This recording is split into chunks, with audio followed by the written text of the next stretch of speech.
Good day, Kentucky Conference of the United Methodist Men and Bluegrass District of the United Methodist Men. Again, we're back. We're almost done with the book. We're on chapter 10. We have two more chapters after this, so we're going to continue on with chapter 10. Capture the momentum with the right next step. Many churches struggle with a roller coaster men's ministry. An event attracts new men. 4 months later, the leadership team is wondering where they all went.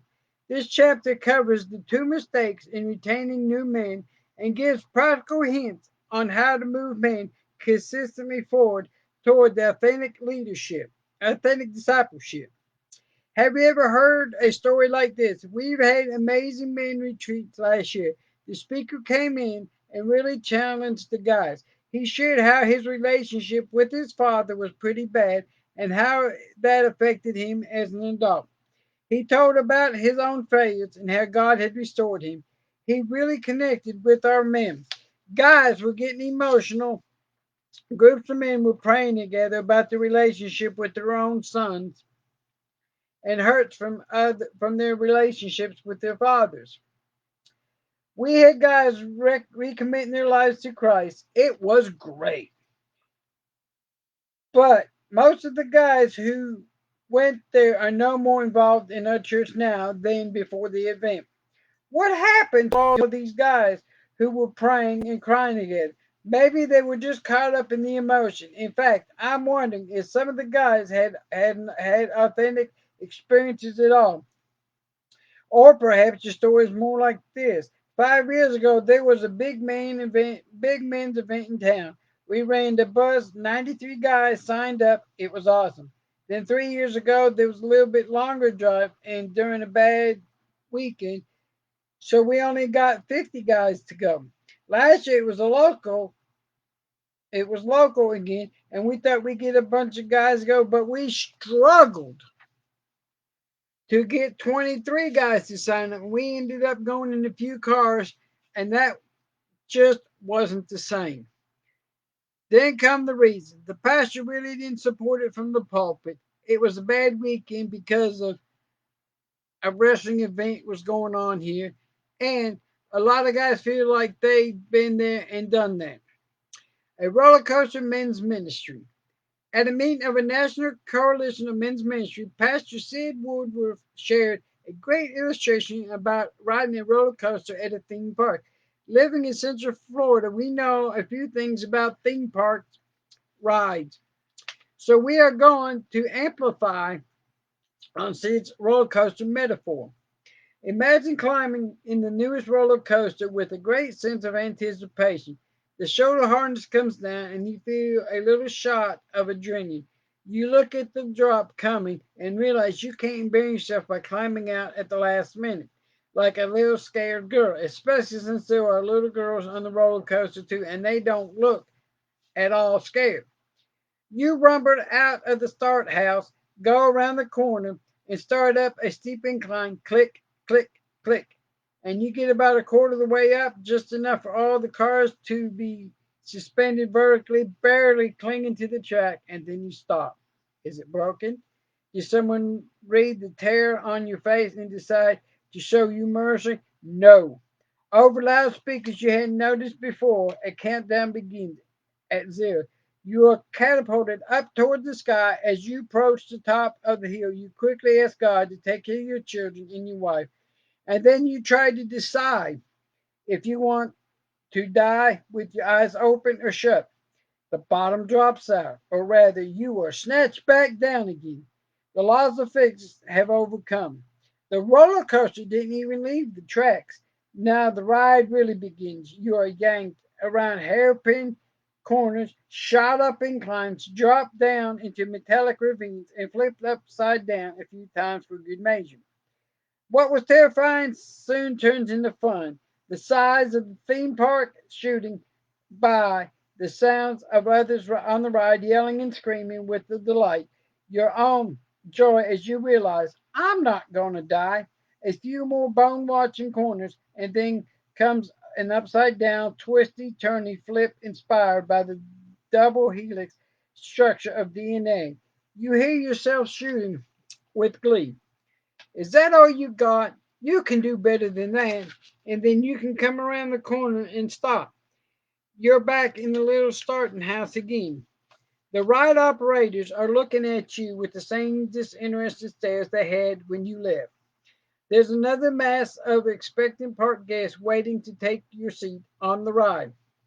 As you stand up and climb out, you look back and realize if I get off that ride exactly where I got on, I really haven't gone nowhere.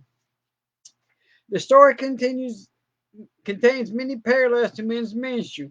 The big event, the adventure retreat, the altar call, done correctly, these events can catapult your ministry forward. But too often, several months or even a year or two later, leaders look around after these events and realize their ministry is right back where they started. Instead of having a men's ministry that grows a bit through the peaks and valleys, their men's ministry stagnates. They are not able to capture and sustain momentum. They have a roller coaster ministry. If you were to make a chart of this kind of men's ministry, it might look something like this. Almost looks like an EKG. I mean, I know some of you ain't in the medical field, but almost you almost got the EKG look. But that wouldn't be normal science rhythm. I don't know what that rhythm would be. What about your ministry to men? Are you so frustrated that you're ready to shout, "Stop this ride! I want to get off"? Can you identify more with the peaks than the valleys? Does your men's ministry feel like a series of highs, great men's events, experiences, and revivals? While there is no real difference today in the spiritual commitment of your men, have you seen a substantial increase in the number of men who are actively pursuing discipleship from a year ago or 5 years ago? If you don't like your answers, you can get off the roller coaster and start taking your men toward a new destination. Two traps in men's ministry. Before you can get off the roller coaster, you have to know how you got on in the first place. If a roller coaster men's ministry is the problem, what's the cause? In our experience, there are two different traps that the men's ministry fall into. Trap number one, the personality driven men's ministry. Some churches have men ministry that go extremely well for a couple of years and then run out of steam. They have several great events each year, ongoing small groups for men, big groups going to promise keepers, well attended mission trips. You get the picture. But then over the course of several months, it seems just to die. The next mentorship comes around and it's not very well organized. Only half as many guys show up as the last year. Small groups are disappearing, and the guys in charge of them seem to have lost interest. Generally, activities sort of fade away. This is the classic symptom of personality driven men's ministry in this scenario. A dynamic, spiritually mature leader gathers a group of men around them and organizes men's ministry. He has the respect of his pastor and the leadership of the church, and they give him resources he needs to make things happen. His organizational skills help ensure high quality events that the guys appreciate. Unfortunately, one day this leader gets a promotion that requires additional travel, and his right hand man has to reduce his involvement when his mother faces health crisis and has to move in with him. They haven't recruited any additional leaders, so there is no one else ready or willing to step up. It's like someone taking their foot off the gas as the car speeds down the road. It keeps going for a while on the sheer momentum, but soon it will coast to a stop. Trap number two, the event driven men's ministry. Perhaps your men's ministry goes through a series of ups and downs several times throughout the year. You spend a couple of months hyping the big men's rally and barbecue right after Labor Day. The men in your church get pumped up. They sign up in the lobby for the event several weeks in advance. Everyone is talking about the event last year when they roasted a whole pig on a spit. Gross and fascinating at the same time. The event comes and you have a great turnout. Everyone is excited about getting your new church year started right for the men. And then, well, I guess we better start getting ready for the Super Bowl party in February, and then the spring men's weekend, and then the big men's rally again. For the church, men's ministry is a series of blips. Each year there are 3 or 4 events that guys get excited, but in between the church struggles to get men to work in the nursery, the Sunday school classes, and have the same old people in them. And the monthly pancake breakfast is just about the only other men's activity available. This is an event driven men's ministry. Of course, events for the men are important. We need lots of entry points for men to become involved in the life of the church and to get exposed to the gospel. But if the event is all there is, eventually men will stop coming.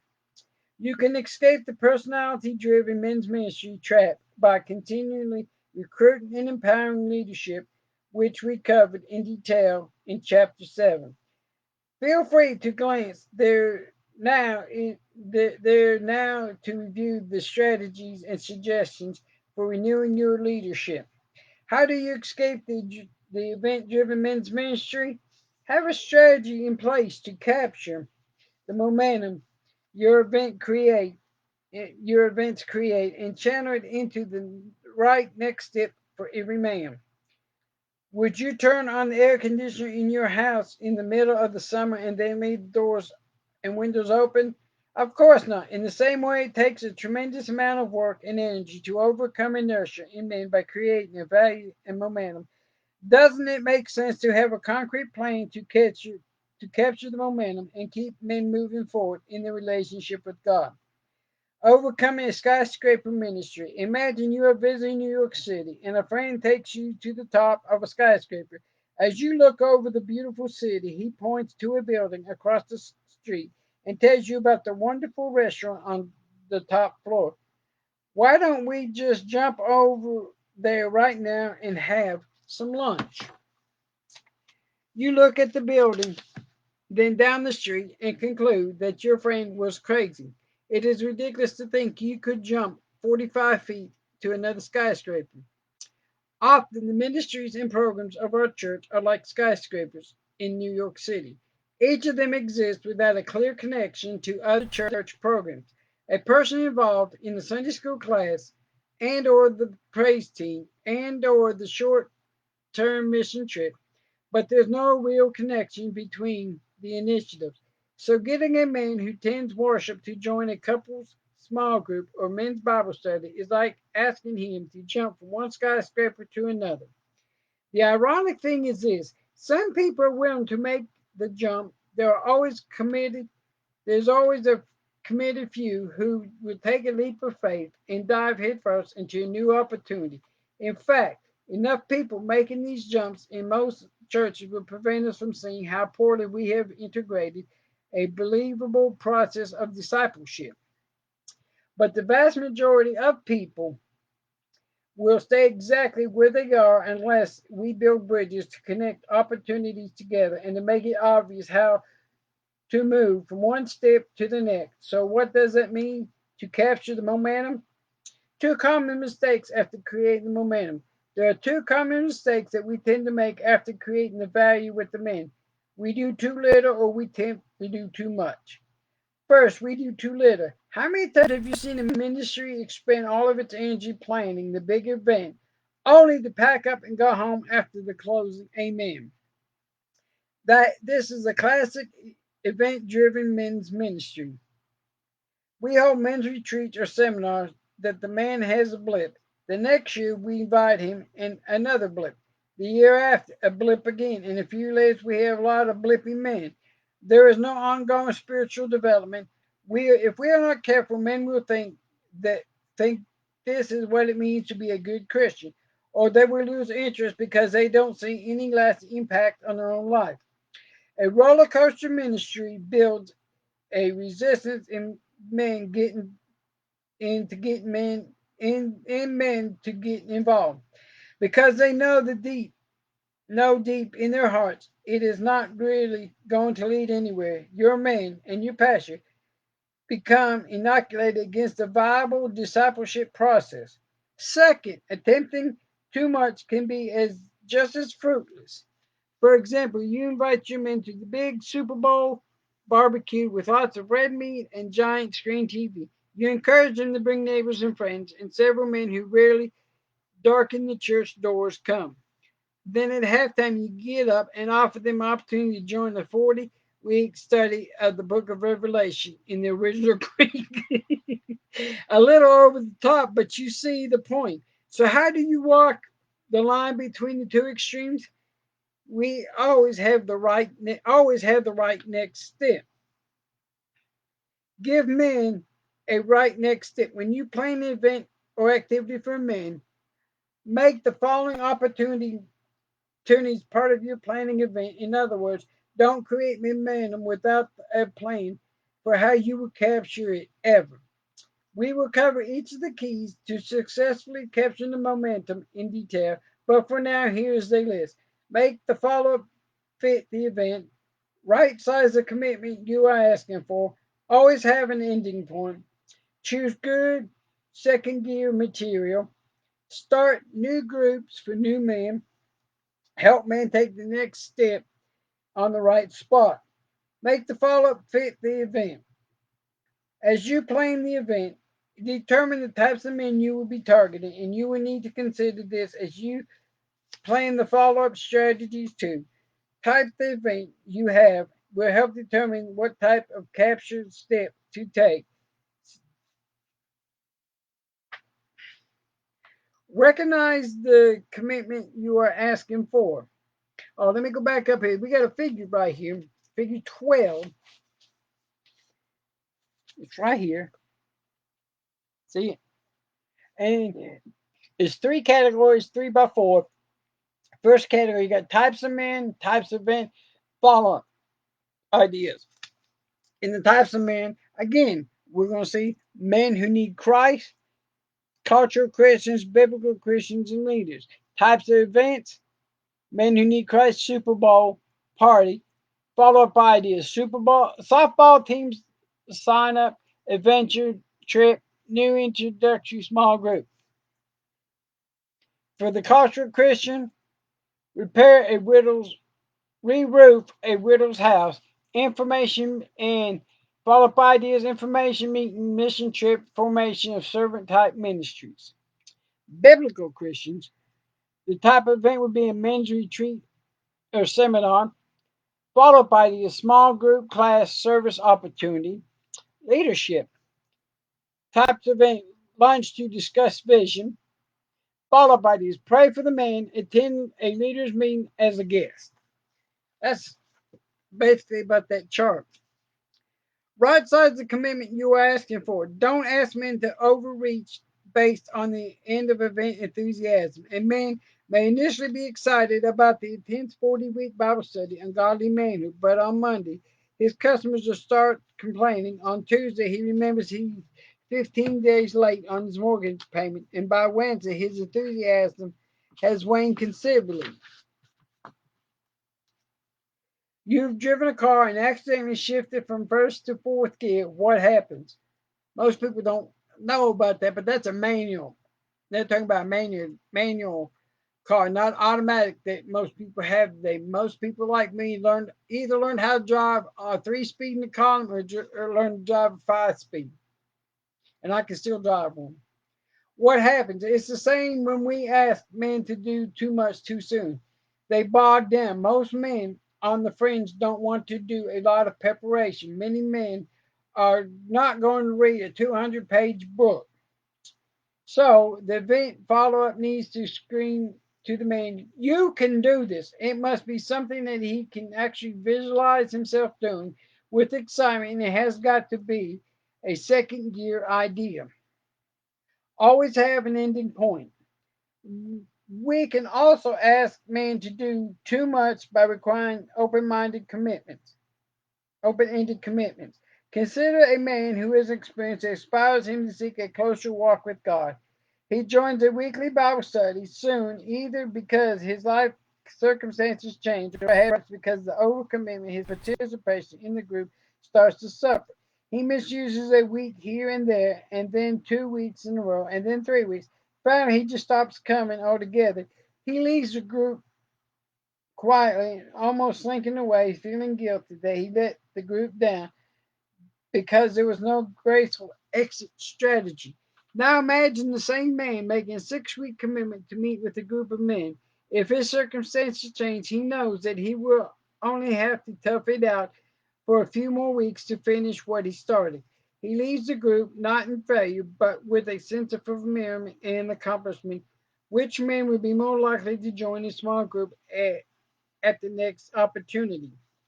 To reinforce this concept, you can even celebrate at the end of each cycle. This could be your time to share stories about how God has worked in your lives over the past 6 weeks, as well as say a formal goodbye to a man whose commitments will not allow him to continue. Your group might even commission him for his new undertaking, making him feel like he is being sent by the group to the next thing instead of feeling like he has abandoned them. Choose a good second gear material.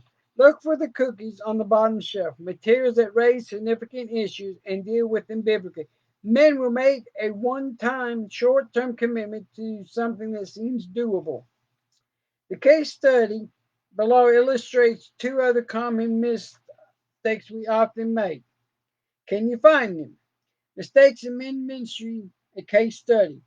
One church we call Community Church shared that they seemed to have reached a ceiling of sorts with the number of men who would engage in their small groups. When we asked them what they were doing to recruit men, their strategy seemed pretty sound at first. They would have men's events in the church that had a broad appeal to men. Every event was extremely well attended. At each event, they would offer opportunity to join a group for ongoing study.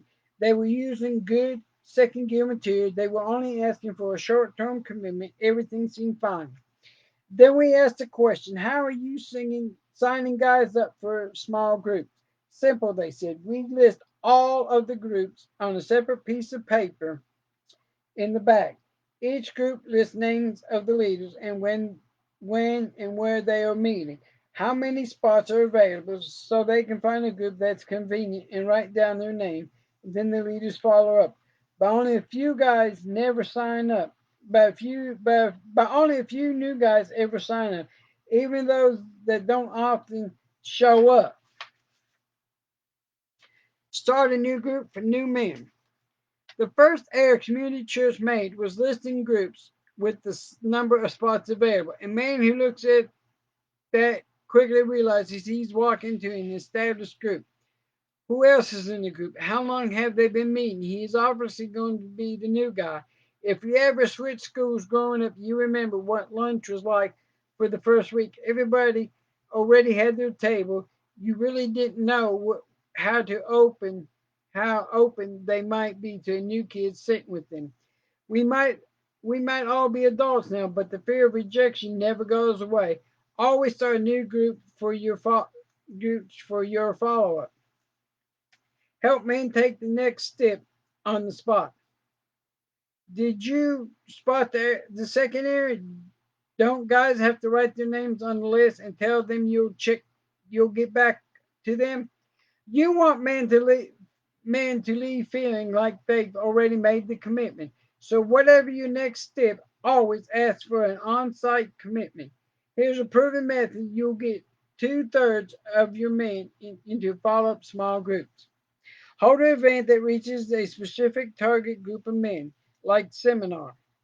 Promote the event with, say, it is with us now, personal invitations before the event. Recruit leaders who will commit to running the 6 weeks follow up group. Have about one leader for every night or 9 men you expect to attend the seminar. If two-thirds of the men sign up, that will give you five or six for each leader. At the beginning or middle of the event, announce there is a next step for everyone after the event. Show them the material they will be using and make sure they understand that it is a short term commitment that gives them time to absorb the idea. Brett often uses the following illustration during seminar to explain the benefit of the follow up groups. If you give me $100 now, I'll give you 200 at the end of this seminar. How many of you would take me up on that offer? Every hand automatically usually goes up.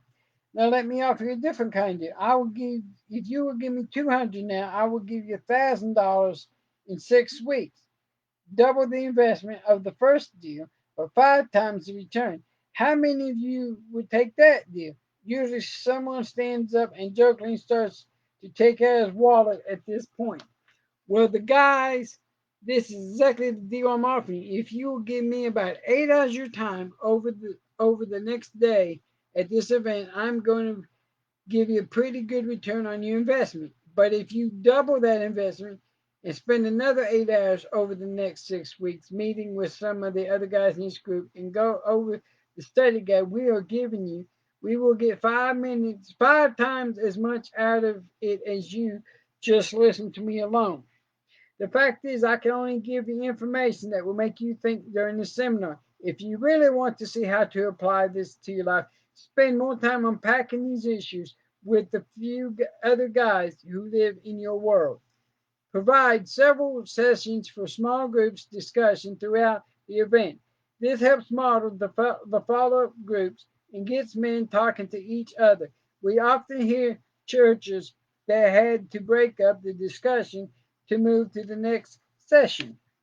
About 3/4 of the way through the event, instead of going into small group discussion time, let your men know you will now be forming groups for follow-up. Have each leader stand, introduce himself, and share when and where his group will be meeting. Hi, I'm Don Smith. My group is going to meet at Denny's on the corner of 5th and Main on Thursday mornings at 6:30 a.m. and so on.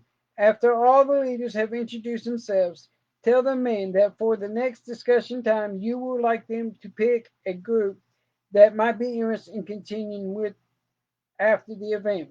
Remind them that this is only a 6 week commitment. Tell them that even if they don't plan on attending the group afterwards, just go ahead, pick one for discussion time. At this point, all men in the room are staring at you, and you have said, say, okay, right now, pick someone to sit with, get going. Their men, remember, they will finally start moving, and before you know, each man will be sitting in a circle with some other men. It is messy, looks unorganized, but absolutely works. We guarantee it. The secret to this, that men are smart and will figure it out. You don't have to micromanage the process. In fact, micromanaging will actually reduce your effectiveness. Before they get into discussion, the leaders pass around a sheet of paper to collect each man's name, phone, and email. They confirm the time and location of their very first meet and make it within the next 7 days, and adjust if necessary to meet the man's needs. When they briefly look at the material they will be using, we provide a simple 16-page life plan with man in the mirror events. If they have time, they will go into discussion questions for the session that just ended. Every man who might have gone reluctantly to sit in a group will become somewhat invested in and when where they will meet, that they will talk about, and who will be there. Does it work? In events where churches uses methods just the way it described here, over 2/3 of the men indicate that they have decided to join follow-up groups.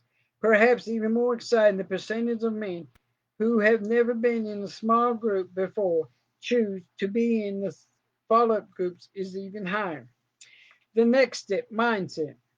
You can get everything else right, but if you consistently fail to capture the momentum you create, it you will not build a sustainable ministry. In every action you have with a man, whether it is on one or over lunch, a small group kickoff, a men's retreat or seminar, or any other activity, you should always be thinking, what is the reasonable next step? And constantly communicate these tips to men. Every leader in your ministry needs to have a capture momentum, next step mindset. Always show men at the right next step, getting men to take the first step and then not showing them what's next is like leading a man to Christ and abandoning him to live in a world with no discipleship. If you are going to follow up, perhaps it would be better for Christ's kingdom not to raise men's expectation in the first place. Will capture momentum eliminate peaks and valleys in your ministry to men? No. You will still have men come and go, and you will still have events or activities that draws a lot of men who drop off. But over time, your your trend line will be sloping upward, indicating a sustainable ministry that comes to that continues to produce passionate disciples. And they're showing it right here. Starting at the bottom and over time, how it's going up. I can't even see going up. You see what I'm saying? One of the primary missions of the space shuttle is to put satellite into space. The shuttle blasts into orbit. Then the astronaut uses a robotic arm to pick up the satellite and place it in space, where it takes on the speed and trajectory of the shuttle itself, all according to plan. Remember Skylab? All you under 4 years, check it out online at wikipedia.org. The Skylab was a huge satellite workstation, a precursor of the International Space Station. The United States put it into orbit in 1973, with plans of going up in the space shuttle in 1979 to boost it into higher orbit. Unfortunately, the space shuttle wasn't ready until 1981. Skylab did not have enough momentum to hold its orbit that long, and it crashed to Earth in late 1979. Luckily, the only casualty was an Australian cow. Be careful not to leave men in your church hanging. If you use an event to blast men into a spiritual experience that draws them closer to God, don't hope he can maintain his orbit. When a man crashes to the ground, there's always a lot more to worry about than the Australian cow. The big idea is whenever you create a momentum, always show men a right next step. So far, we have discussed how to build your ministry around a vision, how to create momentum with men, and how to capture that momentum. In the next chapter, we will discuss how to sustain change in men who have entered discipleship. We're only one step away from chapter 12, and we will help you build a concrete plan to reach men in your church. Just remember this: avoid personality driven men ministry by constantly recruiting and renewing your leadership. Escape an event driven ministry by capturing the moment of your events create. Do not make men leap from one opportunity to the next. Build bridges that make it easy and intuitive for a man to move forward in his spiritual journey. Always give men the right next step. Remember these hints for your next step strategy.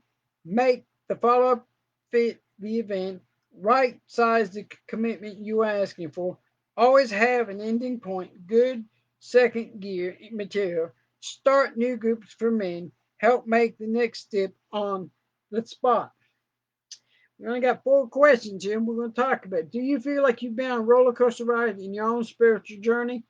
What seemed to cause the peaks and valleys?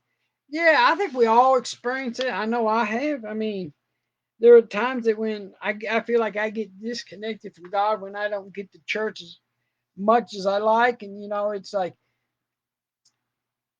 during this COVID, not being connected with our district United Methodist men, I feel like I've lost. I feel like we've not grown. I feel like I've not grown. I've not gotten where I need to be. And we're not there to help each other and pray for each other. And we need to get going. Me doing this and trying to take on some other stuff for the conference and stuff, it just gives me a connection, makes me feel important, feel wanted. Does the roller coaster describe your men's ministry? If so, do you feel like you've fallen into the trap of event driven ministry, personality driven ministry, or both? What effects had this had on your energy and commitment to supplementing your church? Well, pardon me, I got a cough. But